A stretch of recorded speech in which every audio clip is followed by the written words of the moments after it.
Y en Marcos capítulo número 11, dice la palabra de Dios en el versículo número 1. Cuando se acercaban a Jerusalén junto a Betfagé y a Betania, frente al monte de los olivos, Jesús envió 2 de sus discípulos y les dijo: id a la aldea que está enfrente de vosotros, y luego que entréis en ella, hallaréis a un pollino atado en el cual ningún hombre ha montado. Desatarlo y traerlo.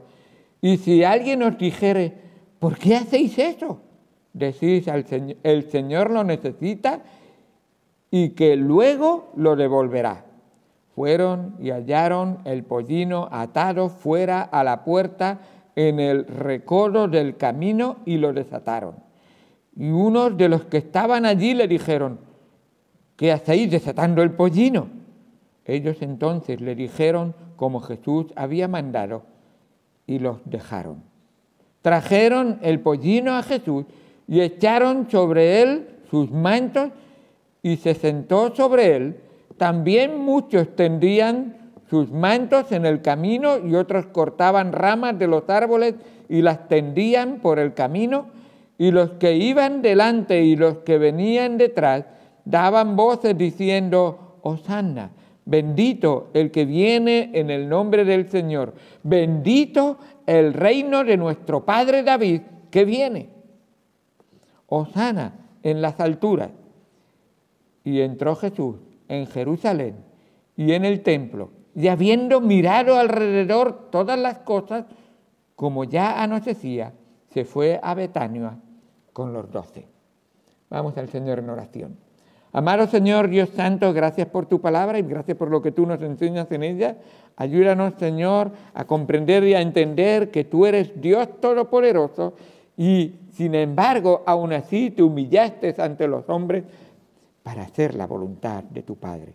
Gracias por la enseñanza de tu palabra y por lo que tú nos enseñas, Señor, en ella. Gracias, Señor, por demostrarnos que tú eres el cumplimiento de la palabra de Dios. De hecho, tú diste esas profecías, tú las conocías y tú las cumpliste. Gracias por hacerlo porque nosotros no podíamos, Señor. No viniste, Señor, para abrogar la ley, sino para cumplirla. Así es. Gracias por todo. Enséñanos a través de tu palabra y que esta tarde, Señor, salgamos acercándonos más a ti, conociéndote más a ti y más dispuestos a servirte y amarte como tú nos serviste y amaste primero. En el nombre de Cristo Jesús te damos gracias por todo. Amén. Amén. Este día en que Jesús entró en Jerusalén es un día muy especial. Era un día especial para los judíos. Era el día en que los judíos recordaban la primera Pascua. Recordaban que en aquella primera Pascua habían recibido un mandamiento de Dios que tenían que cumplir y que al cumplirlo iban a recibir una gran bendición. ¿Te parece bien que si alguien te da un mandamiento, esa gran bendición sea que tú no mueras? Si tú cumples ese mandamiento, tú no vas a morir. Pero si no lo cumples, no vas a despertar después del sueño. Te vas a quedar ahí. ¿Te parecería importante para ti? Sobre todo los que sois primogénitos. A ver, ¿eres la primogénita, María? Pues a ti te tocaría. Si no cumples con el mandamiento, mañana no te despiertas. Así fue este día. El Señor había mandado a Moisés que dijera al pueblo: tenéis que celebrar la primera Pascua. Y en esa primera Pascua, en Éxodo capítulo 12, versículo número 2, vamos a leer un poquito ahí, si queréis, y así vemos esa primera Pascua. Dice así la palabra del Señor. Éxodo capítulo 12, dice en el versículo número, vamos a leer el 3, dice así.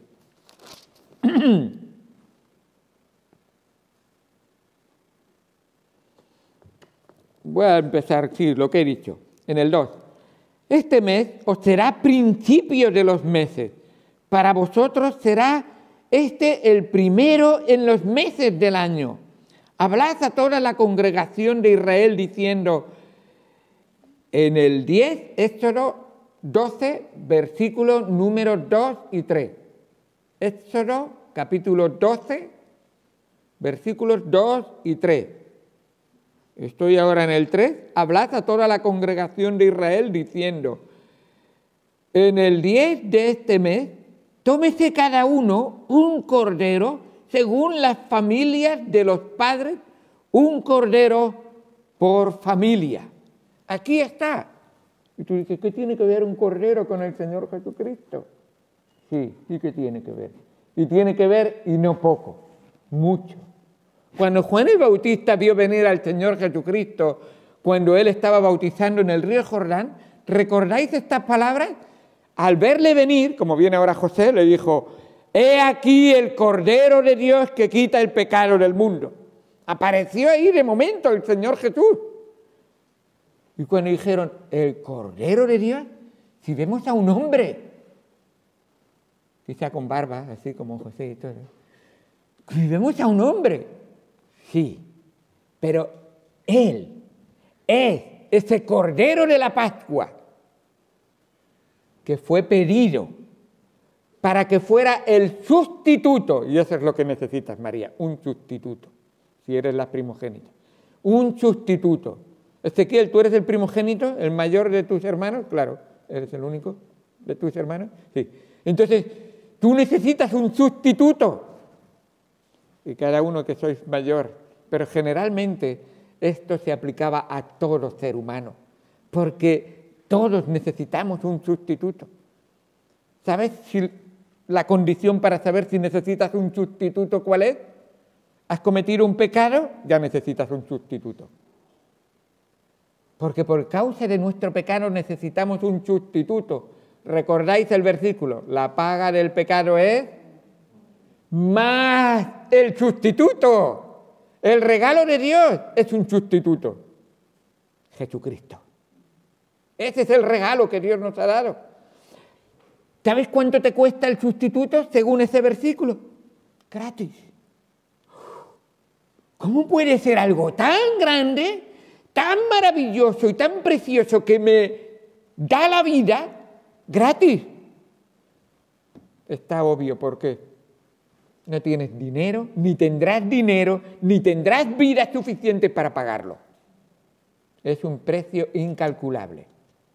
Todo el universo entero, escucha, todo el universo entero, no toda la Tierra entera, de Toronto entero, ya. Todo el universo entero no tiene suficiente valor para pagar el precio de ese sustituto. Así es.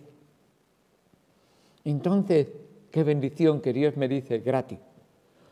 Qué bueno. Me he librado de una bien grande, por su amor, por su misericordia, por su bondad. Ahora, este cordero era cogido, era apartado de los demás corderos y era puesto aparte. ¿Sabéis en el texto que hemos leído? Jesús entró en el pollino, entró en Jerusalén y ¿qué se hizo? ¿Se quedó en Jerusalén? No, dice que por la noche volvió a salir otra vez, fue puesto aparte, otra vez. Y esa es una verdad importante del cumplimiento. Ese cordero es puesto aparte para ser observado, vigilado de que es un cordero sin mancha, sin defecto, sin enfermedad. Y Jesucristo era un hombre sin pecado, sin mancha, sin engaño, todo agradable delante de Dios. El Cordero perfecto. El Cordero perfecto de Dios. Y ese iba a ser tu sustituto y mi sustituto. Dice en el versículo número 5 de Éxodo 12, versículo número 5, el animal será sin defecto, macho de 1 año, lo tomaréis de las ovejas o las cabras. Tendría que ser joven, un hombre. En el tiempo de Jesucristo se consideraba que a los 30 años estaba un hombre maduro, un hombre joven, un hombre vigoroso y fuerte. Así era. Y a los 33 el Señor fue, después de ese tiempo de ser observado su pureza, su juventud, su sin pecado, fue sacrificado por ti y por mí. Así que el día que ahora llamamos Domingo de Ramos era el día de la selección del Cordero, que hemos leído en Marcos capítulo número 11. Se le seleccionaba. O sea, cuando el Señor Jesucristo entró en Jerusalén y todas esas voces clamaron Hosana, el que viene en el nombre del Señor, estaban ahí porque estaban comprando sus corderos para apartarlos, porque 4 días después iban a sacrificarlo. Iban a degollarlo. Iban a desangrarlo. Y si esa sangre preciosa iba a ser esparcida para remisión de los pecados. Porque sin derramamiento de sangre no se hace remisión de pecados. Así era. Así que ese día era el día especial. Ahí estaban. Vamos a celebrar la Pascua. ¿Os acordáis de la noche de la Pascua? ¿Qué hizo el Señor Jesucristo en la noche de la Pascua? Celebró la Santa Cena. La Cena del Señor. O sea que ese es el tiempo que pasó desde este Domingo de Ramos hasta que Él celebró la Pascua. La celebró a la primera hora. ¿Sabéis cómo va el horario judío? El día judío empieza a las 6 de la tarde. Cuando la primera estrella sale en el cielo y se puede ver, y tienen nombre para las estrellas, yo no entiendo mucho de estrellas, pero estoy un poco estrellado con las estrellas, pero ahí está. Eso es el comienzo del día. Nosotros solemos comenzar el día y decimos, bueno, tempranito cuando sale el sol. No. Al contrario. Su día empieza cuando se oscurece y termina, o bueno, va hasta el máximo a las 12 del día y termina otra vez por la tarde cuando se va la luz. Así es como iba su día. Y esto era lo que ellos hacían. Así que Jesús vino como el Cordero Pascual perfecto. La palabra Pascua significa pasar por encima de.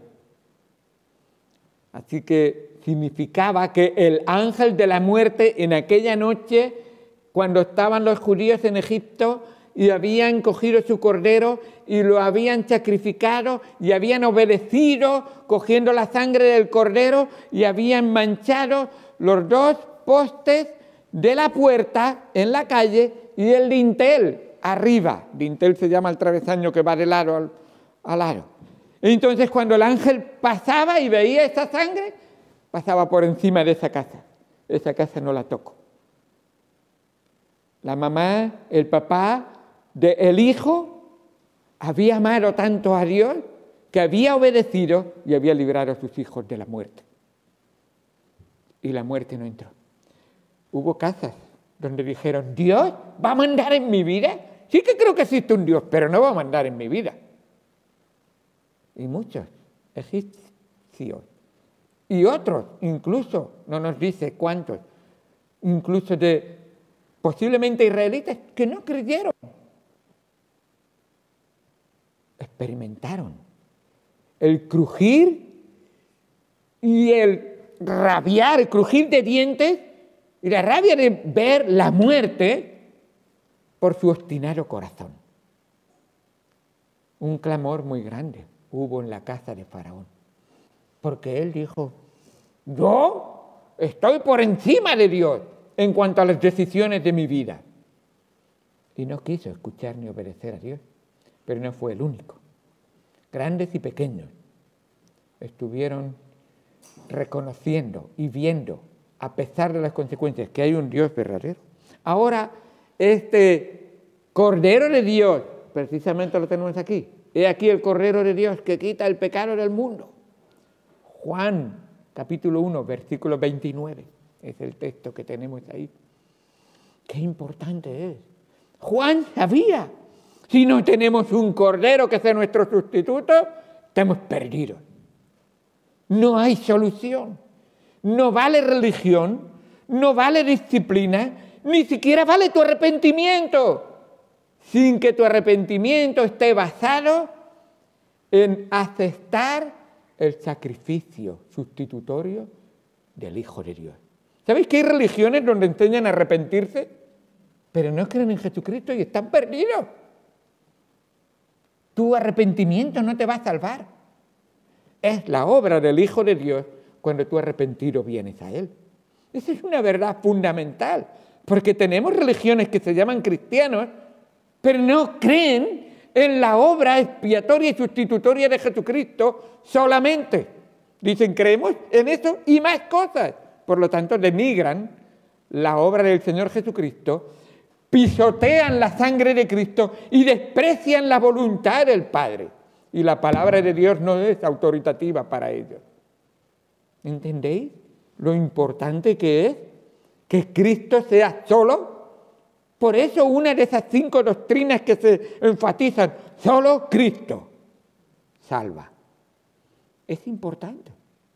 Y el Hijo de Dios vino para demostrar esa verdad en este tiempo. Así que cuando se apartó de ese día, domingo, descansó y el día lunes amaneció. Nos dice el versículo número 12 de ese mismo capítulo 11 de Marcos. Volvamos otra vez a Marcos. Marcos nos va a contar la historia de esa semana cronológicamente y no la vamos a ver entera porque tenemos todavía una semana por delante. Así que os espero ver el jueves, os espero ver el domingo, por la mañana y por la tarde. Qué bendición tan grande ver que la cronología, Dios nos permite también disfrutarla cronológicamente. Llegó el lunes. Como mañana no vamos a tener culto, voy a contar lo que pasó el lunes, ¿vale? Así. ¿Sabéis que los antiguos cristianos tenían cultos todos los días? Si tú ves a Pablo, dice que estuve con ellos y era todos los días. Tenían culto. No se acostaban sin tener un culto cada día. Entonces nosotros tenemos más privilegios que ellos. Claro, tenemos una bendición más grande. Tenemos la Biblia condensada, la palabra de Dios. Ellos necesitaban escucharla de una sola persona, Pablo, que se la contaba. Y mientras la redactaba para escribirlas en cartas. Pero aún así, sería bueno que en nuestro día semanal, día a día, tengamos esa relación con el Señor, leyendo su palabra, orando. Esa es una especie de culto diario que deberíamos de tener. Sería bonito hacerlo como familia, pero como mínimo individualmente cada uno. Leer, orar y agradecer a nuestro Señor. Y por supuesto, como dice el Salmo 4, pues descansar con el Señor. Con Dios me acuesto, con Dios descanso, con Dios me levanto. Esa es mi traducción, pero por supuesto es lo que dice más o menos la idea, por supuesto.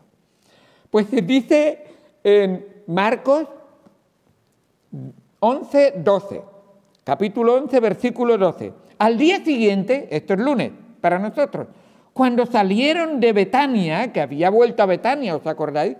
Tuvo hambre. Claro, cuando uno se levanta por la mañana, ¿qué es lo que siente lo primero? Bueno, María hasta las 11 no, o las 12 no desayuna, pero bueno, pero aunque sea a las 11, le entra hambre también. Algunos no madrugan, no desayunan. Hay gente que oigo que dice, yo me despierto y no tengo hambre, no desayuno. Matías, creo que me lo ha dicho una vez. Yo es que me tomo un café y nada más. Yo me despierto y digo, si no como algo, parece que no me tengo que hinchar, pero algo. Pues Jesucristo parece que se sintió así también. Al día siguiente, cuando salieron de Betania, tuvo hambre. Y viendo de lejos una higuera que tenía hojas, fue a ver si tal vez hallaba en ella algo, pero cuando llegó a ella, nada halló sino hojas, pues no era tiempo de higos. Entonces Jesús dijo a la higuera: ¿estás escuchando? ¿Cómo, Señor Jesús, estás hablando con una higuera? ¿Cuántas veces habéis hablado con un árbol? Algunas veces, ¿verdad? Sobre todo con las flores. ¡Ay, qué planta más bonita! ¡Qué bonita eres! Y qué flores más preciosas que das. Bueno, unas mujeres, me imagino, no lo sé. Bueno, Jesús cree, es real, que Él es el creador de toda la naturaleza que tú ves. Toda. Y toda la naturaleza, escucha, se le debe de someter a su voluntad. Así es de autoritativo nuestro Dios. Y no es totalitarismo, es que tiene realmente una autoridad que emana de Él mismo, porque Él lo ha creado, porque Él la sostiene con vida. ¿Sabes que también la tiene en tu vida? Él te ha creado, Él te sostiene con vida. Por lo tanto, es natural que Él tenga autoridad en tu vida. Cuando te pide algo, deberías de darle. Si Dios te pidiera, como le pidió a esta higuera, fruto, ¿qué deberías de hacer? ¿Qué son frutos que nosotros debiéramos de darle a Dios? Me gustaría participación. ¿Qué son frutos que nosotros debiéramos de darle a Dios? A ver, os voy a dar una pequeña pista. El fruto del Espíritu es amor, gozo, paz, paciencia, benignidad, bondad, templanza. Ahora, ¿cómo puede salir ese fruto de mí? ¿Qué es la condición para que ese fruto salga de mí? Yo normalmente soy un hombre muy amoroso. No se lo preguntes a Joy, por favor. No soy siempre muy amoroso. Yo normalmente soy un hombre que siempre va en paz con todo el mundo. Nunca voy conduciendo y otro me... Yo, paz, hombre, paz. No. Yo normalmente soy un hombre que... ¿Cómo puede salir eso de mí? En el mismo texto, en Gálatas 5, 23, nos dice: el fruto no de José Bernabéu. ¿De quién? Del Espíritu Santo. El que mora en mí debe tener autoridad en mí. Si no le doy autoridad, entonces lo entristezco, lo apago, le tapo la boca y entonces no vivo en el Espíritu, vivo en la carne. Esa es la realidad. Así que el Señor espera que tú le des fruto. Y la forma de darle fruto es Espíritu Santo. Vive tú en mí, manifiéstate tú en mí, obra en mí, agrada al Padre en mí, dale honra a Dios en mí. Eso es la forma de hacerlo.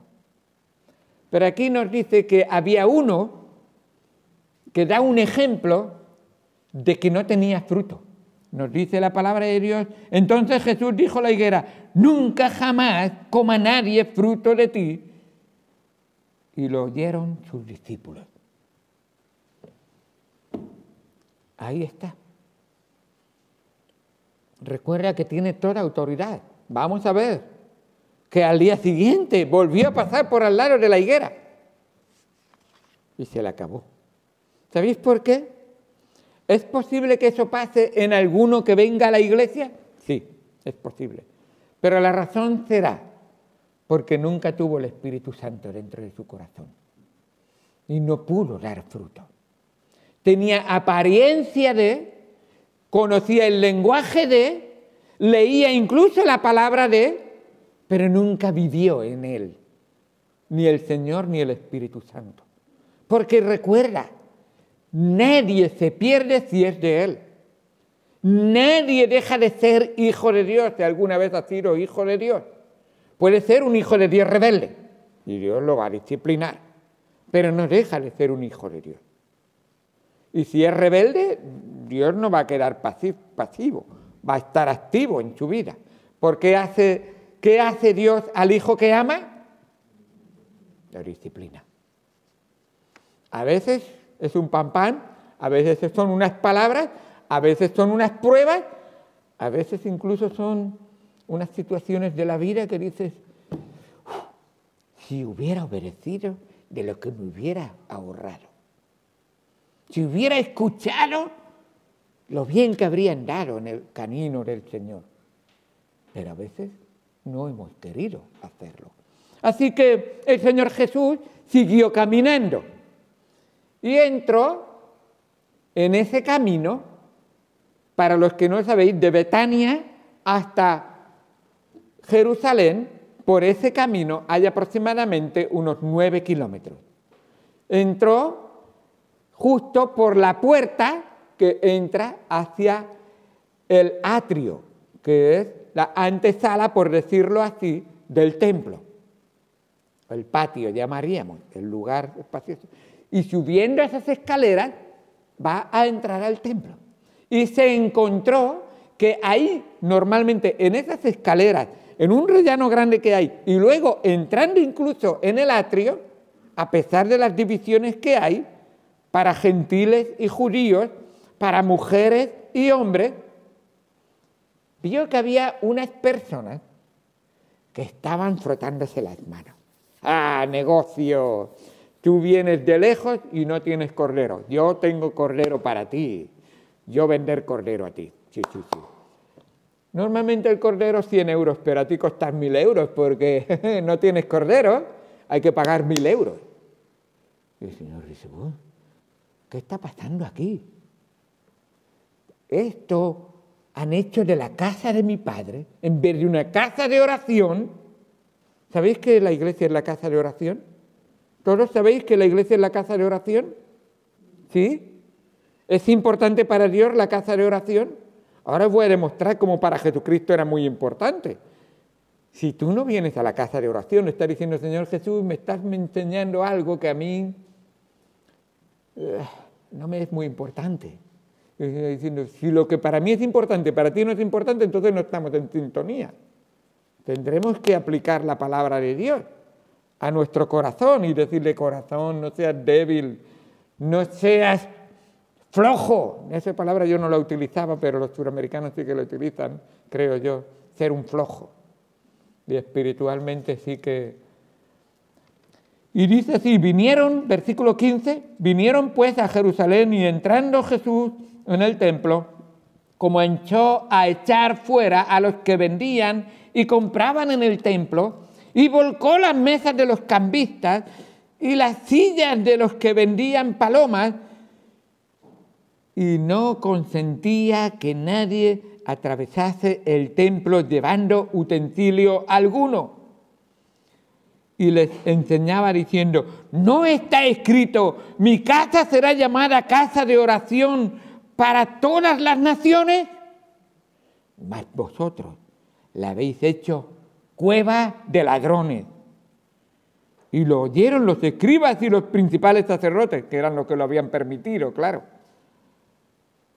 Y buscaban cómo matarle, porque le tenían miedo, por cuanto todo el pueblo estaba admirado de su doctrina. Pero al llegar la noche, Jesús salió otra vez de la ciudad. Aquí tenemos el lunes, ya hemos visto el lunes, un camino, un hablar, un explicar, un enseñar y un aplicar la palabra de Dios. Este texto que vemos aquí nos saca el Señor de Isaías capítulo 56. Isaías capítulo 56, vaya, parece que el profeta Isaías era conocido por el profeta con mayúscula, claro que sí, por supuesto. Isaías 56 nos dice en el versículo número 7, 56:7. Yo los llevaré en mi santo monte y los recrearé en mi casa de oración. Sus holocaustos y sus sacrificios serán aceptos sobre mi altar, porque mi casa será llamada casa de oración para todos los pueblos. ¿Sabéis por qué habían cambistas, no? ¿Sabéis lo que es un cambista? Aquí la moneda es el euro, y si tú vienes de Estados Unidos vienes con dólares. Entonces necesitas un cambista. Y el cambista decía, un euro te cuesta 1,10 dólares. Pero yo te cobro 1,20 dólares y la comisión. O sea que tendría que dar palos hoy en día también, en más de un banco que estamos viendo cómo abusan de los cambios. Y algunos que habéis tenido que mover monedas de un lugar a otro, os habéis dado cuenta. Viniendo de Polonia, pasamos por Chequia, República Checa antigua, y ahí utilizan coronas y tuvimos que pagar en euros. Nos cobraron lo que no está escrito. Mira que nos dijeron, llevad cuidado que tuvimos que comprar aceite para el motor del coche porque no queríamos que el motor se estropeara y pagamos 4 veces más caro. Pero bueno, así son los cambistas. Y estos estaban ahí. Mira que desde el Antiguo Testamento, la ley de Dios dice, la usura, Dios odia la usura. Usura es cobrar más de lo debido, robar más de lo que lo que es el porcentaje. Y él ve esto, dice, el hombre es pecador por naturaleza y necesita darse cuenta de que tiene que cambiar. El que viene al Señor debe dejar el pecado. Y el Señor puso orden ahí. En mi casa no vais a hacer esto. Demasiado es que en el mundo hace mundanalidades. Pero en la casa del Señor no vamos a meter el mundo nunca. Y procuramos que en la iglesia no se hagan negocios. Si tú tienes un negocio, habla con tus hermanos o con las personas fuera de la iglesia. Pero en la iglesia no, por favor. Y por eso en algunos momentos hemos ayudado o animado a los hermanos que tenían algún negocio a decir, hermanos, tú habla con ellos al terminar el culto, habla de tus cosas, pero no utilices la iglesia para tu negocio. De hecho, os voy a decir algo. Alguien me ha llamado y me ha dicho, pastor, tú eres el adecuado. Yo quiero hacer un negocio que tú vas a ser el primero y toda la iglesia te va a seguir comprando a ti. No. No. De hecho, uno de los requisitos del pastor es que no sea un hombre que sea avaricioso de ganancias deshonestas o de ganancias a costa de su posición en ningún momento. Ya lo hacen los políticos y ya vemos cómo tienen que ir persiguiéndolos detrás de uno y otra vez. Y el Señor aquí llamó la atención. Tu corazón ha sido cambiado, entonces no lo perviertas con los negocios de este mundo. Enfócate en Él. Así que Él vuelve otra vez, el Señor Jesucristo, otra vez el Cordero de Dios es puesto aparte. Recuerda que estaba 4 días. Y tenemos el martes. Y estaremos viendo realmente. Voy a leer solamente para que comprendáis lo de la higuera. En el versículo número 20...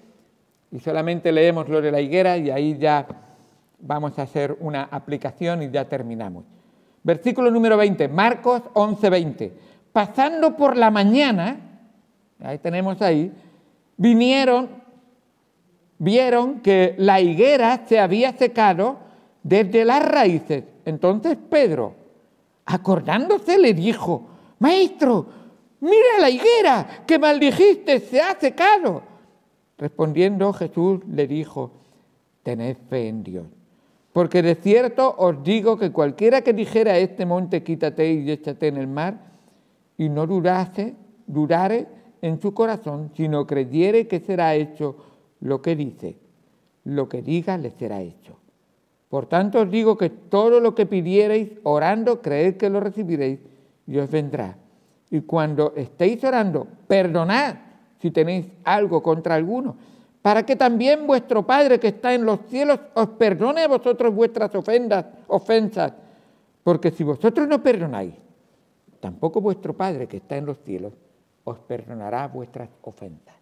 El Señor Jesucristo hace una ilustración visible de una higuera que ha sido castigada por su falta de fruto, y lo aplica a la vida que cada uno de nosotros debiera de demostrar. Uno de vuestros frutos debería ser perdonar como habéis sido perdonados.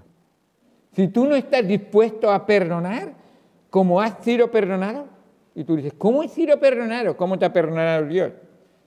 ¿Te ha perdonado Dios mucho? ¿Mucho? ¿Mucho? Mira si te ha perdonado que merecías estar eternamente en el infierno. Mira si te ha perdonado que no merecías ni tener una familia, ni tener una iglesia, ni tener una palabra de Dios, y te ha permitido que por la gracia de Dios la tuvieras.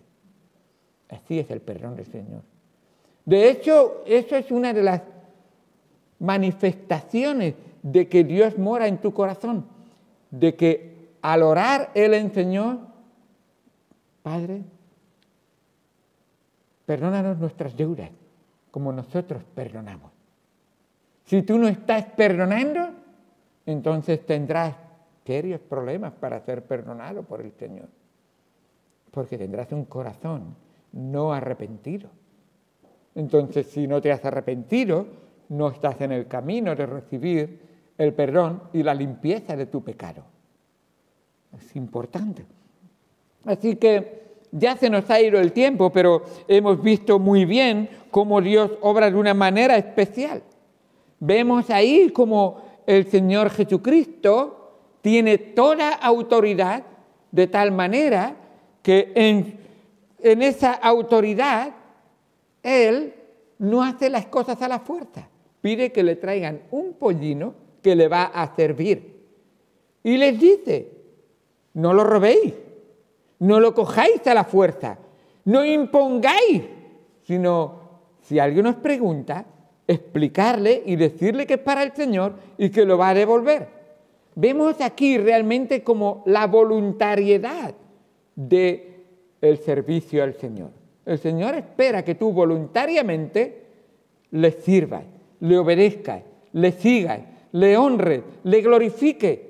Sin embargo, tiene todo el derecho a exigírtelo. Pero Él quiere que lo hagas voluntariamente.